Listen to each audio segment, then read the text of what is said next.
चकीरी को इतनी बुलंदी तक पहुंचाना है कि हर इंक्रीमेंट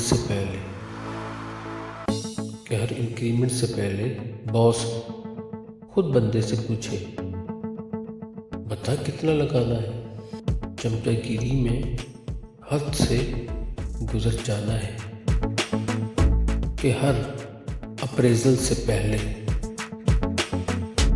बॉस खुद बंदे से पूछे, बता किस ग्रेड में जाना है। बेइज्जती की चादर ओढ़कर शर्मो हया को अपने अंदर से एलिमिनेट कर,